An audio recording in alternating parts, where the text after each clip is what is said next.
शादी, विवाह, दाम्पतिक जीवन, मैरिटल लाइफ, ससुराल का सुख, ये सब शब्द अपने आप में बहुत लुभावने हैं।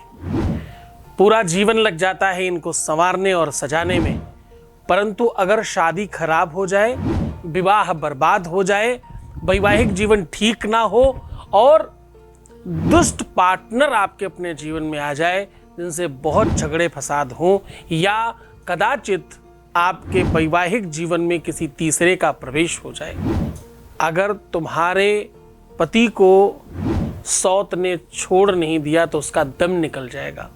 बस ये चीज लगा देना, बस ये चीज टच कर देना उसकी बॉडी पर। उसके बाद अगर उसने छोड़ नहीं दिया, बॉडी में किसकी? तुम्हारे पति की, तुम्हारे पत्नी की। तो जानिए आज पूरा का पूरा विश्लेषण कि तुम्हारे मैरिटल लाइफ में, तुम्हारी शादीशुदा जीवन में अगर किसी और का प्रवेश हो गया है तो उसे पूरी तरह से विध्वंस कैसे कर सकते हैं, पूरी तरह से नष्ट कैसे कर सकते हैं। ये बात केवल शादी की नहीं है, ये बात केवल विवाह की नहीं है, ये तुम्हारे प्यार की भी है। क्योंकि तुम जिसे प्रेम करते हो उसे अपना पति और अपना पार्टनर ही तो मानते हो। जानिए पूरा विश्लेषण। With astrology. नमस्कार, मैं हूं आचार्य सतीश अवस्थी। आपका बहुत स्वागत करता हूं लव विद एस्ट्रोलॉजी में। लव विद एस्ट्रोलॉजी आपके अपने जीवन में प्यार भरने का एक साधन है। लव विद एस्ट्रोलॉजी आपके अपने जीवन में लव लाइफ, दाम्पतिक लाइफ, मैरिटल लाइफ, शादीशुदा जीवन, प्रेम लाइफ, रिलेशनशिप, तुम्हारे रिश्तों को, तुम्हारे घर को, परिवार को बचाने का एक साधन है। यहाँ 20-22 सालों में 25 लाख लोग लाभान्वित हो चुके हैं। इस व्यवस्था को निरंतर जारी रखा गया है। यहाँ का सक्सेस रेट 96% प्लस है। रिश्तों को रिपेयर करने की एक पद्धति है और यहाँ पर गीता, वेद, पुराण, शास्त्र, उपनिषदों के सार निकाले जाते हैं, उसके हिसाब से आपको उपाय बताया जाता है। हो जाने के पीछे यद्यपि तुम्हारी ही श्रद्धा और तुम्हारा विश्वास है, यद्यपि तुम्हारा परिश्रम, तुम्हारा सब कुछ है, मेरी तो थोड़ी सी तपस्या, साधना और ज्ञान लगता है। बाकी प्रयत्न तो तुम करते हो ना। आज मैं कह रहा हूं ये छोटी सी चीज, ये वस्तु अपने पार्टनर के इस अंग पर लगा देना चुपचाप। उसके बाद उसके लाइफ में जो भी कोई है वो पूरी तरह से नष्ट हो जाएगा। अगर पार्टनर नहीं मिलता तो उसकी फोटो पर भी लगा सकते हो। जैसे ही आप ऐसा करेंगे वो किसी और का होने ही नहीं पाएगा। अगर वो किसी और की वजह से आपको छोड़ रहा है, या वो किसी अनदर व्यक्ति की वजह से आपसे झगड़े करता है, या किसी और व्यक्ति के चक्कर में फंस करके आपको तवज्जो नहीं दे रहा है, या वो किसी और की वजह से सब कुछ खराब कर रहा है,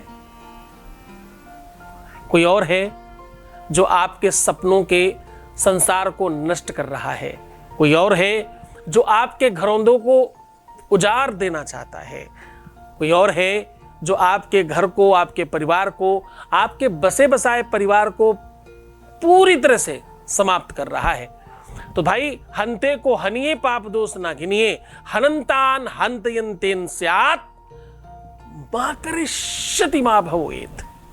कहते हैं पाप, पुण्य, शुभ, अशुभ कुछ मत देखिए, जो बुरा करता हो। गीता में भगवान कृष्ण से कहते हैं हंते नाम यस्य मूलाद्या। भैया ये मूल है, इसे पूरी तरह से समाप्त कर दीजिए।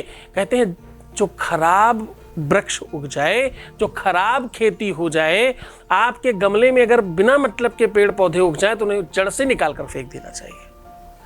आज वही उपाय आपको बता रहा हूं कि पूरी तरह से जड़ से कैसे समाप्त कर सकते हो इस प्रॉब्लम को, इस समस्या को। कभी कभी क्या होता है कि आपके पार्टनर के घर वाले ही उसको खराब कर रहे होते हैं। कभी कभी क्या होता है कि आपके घर के, परिवार के अपने लोग ही सब कुछ बर्बाद कर रहे होते हैं। और वैसे भी दुनिया का सबसे बड़ा सत्य है, धोखा देने के लिए, आपका सब कुछ खराब करने के लिए किसी और की जरूरत नहीं है। हमेशा आपका अपना आदमी, अपना व्यक्ति ही आपको खराब करता है, वही आपकी सब चीजें बर्बाद करता है। इस बात का हमेशा ध्यान रखिएगा। हमेशा बहुत नजदीक वाला व्यक्ति ही आप पर वार करेगा। तो आप हमेशा सतर्क रहिए, सुरक्षित रहने का प्रयत्न कीजिए। जो तुम्हारा सबसे ज्यादा शुभचिंतक है, तुम्हारी सबसे नजदीकी सहेली, तुम्हारा सबसे नजदीक वाला दोस्त, हो सकता है किसी दिन वही सब कुछ खराब कर दे। हमारे पास कितने ही ऐसे केसेज हैं कि हमारी सहेली ने ही हमारा प्यार छीन लिया, हमारे दोस्त ने ही हमारी गर्लफ्रेंड छीन ली, ऐसा कितना ही। तो साहब ये अव्यवस्था भी अपने आप में बहुत बड़ी है। जब हम प्यार की बात करते हैं, गर्लफ्रेंड बॉयफ्रेंड की बात करते हैं, तो तुम यही रुक मत जाया करो। ये मत समझना हम केवल युवाओं के लिए बात कर रहे हैं, हम केवल वो नई उम्र के बच्चों की बात कर रहे हैं। हम बात तुम्हारी, क्योंकि प्रेम का जो वास्तविक पटल है, सही प्लेटफॉर्म है, वो है शादी। हम शादीशुदा जीवन की बात भी कर रहे हैं। अगर तुम्हारी शादी को 20 साल भी हो गए हैं तो भी हम तुम्हारी ही बात कर रहे हैं।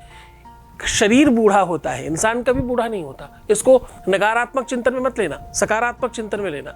अच्छी तरीके से सोचने की कोशिश करना। शरीर तो नश्वर है, धीरे धीरे बड़ा होता है और फिर नष्ट हो जाता है। आत्मा अविनाशी है, उतनी ही रहती है हमेशा। न उसका आकार विकार स्वरूप चेंज होता है और न परिवर्तित होता है, वो वैसे की वैसे ही रहती है। चाहे कितनी बार भी आप जन्म ले लें। जीव का जिस प्रकार से स्वभाव है जन्म लेना मर जाना, वैसे ही स्वाभाविक तौर पर आपके अपने कार्मिक सिस्टम का, आपकी कुंडली में 7th हाउस में मंगल शनि विराजमान हो, या पूरी की पूरी कुंडली में कहीं भी शनि मंगल एक साथ बैठ जाए, राहु और बृहस्पति एक साथ बैठ जाए, बुध और बृहस्पति एक साथ बैठ जाए, तो कहते हैं भैया दाम्पतिक सुख नहीं मिलता और दाम्पतिक जीवन में बड़ी कठिनाइयां आती हैं।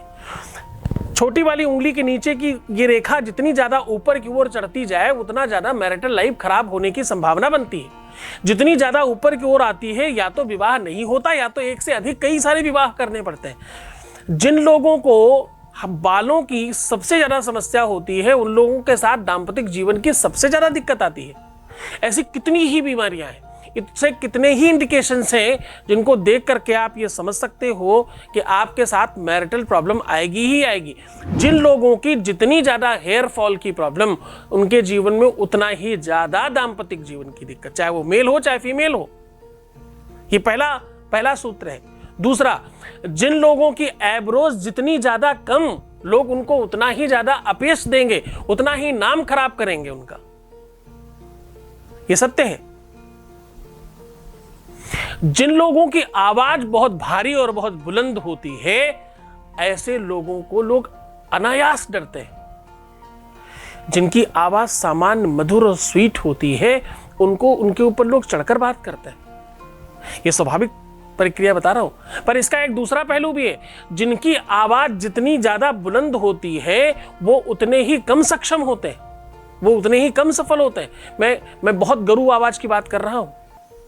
और जिनकी आवाज बहुत सामान्य और स्वीट और मधुर होती है, वो लोग जल्दी ग्रोथ कर जाते हैं।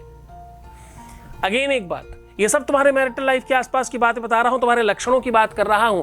एक और बात, जिन लोगों का मन बहुत चंचल होता है, जो लोग श्रृंगार प्रिय बहुत होते हैं, जिनको सुंदरता बहुत पसंद होती है, जिनका दिल बार बार डगमगा जाता है, जिनके कदम बड़ी जल्दी फिसल जाते हैं, जो बहुत सारे दोस्त बनाना चाहते हैं, जिनको बहुत ज़्यादा दोस्तों के साथ बात करने की आदत होती है, जो बहुत जल्दी व्यवहार बनाने में माहिर होते हैं, ऐसे लोग प्यार देते भी बहुत ज़्यादा है और लेते भी बहुत ज़्यादा है।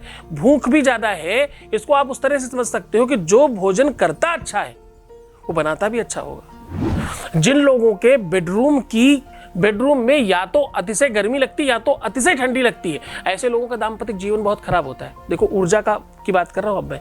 जिनके बेडरूम में कुछ भी नहीं होने के बावजूद भी दुर्गंध आती है, कितना भी परफ्यूम डाल दें, कितना भी रूम स्प्रे डाल दें, उनको दिक्कत होती है। और जिनको जानना है कि हमारा मैरिटल लाइफ खराब है या नहीं, जिनको ये जानना है कि हमारी मैरिटल लाइफ में कोई दिक्कत है या नहीं है, तो एक टेस्टर बता रहा हूं। जैसे तुम्हारी हड्डी टूट जाए या कुछ भी हो जाए तो तुम एक्सरे करा के जान लेते हो, तुम्हारे पेट में या कहीं कोई दिक्कत हो तो अल्ट्रासाउंड और एमआरआई करा के समझ लेते हो। ऐसे ही एक टेस्टर बता रहा हूं आज, ये रख करके तुम ये जान सकते हो तुम्हारे घर में जो दिक्कतें हैं वो ठीक है या नहीं। जो भी तुम्हारी प्रॉब्लम है, अगर तुम्हारे पूरे के पूरे परिवार में दिक्कत है तो ये टेस्टर अपने ड्राइंग रूम में लगाना।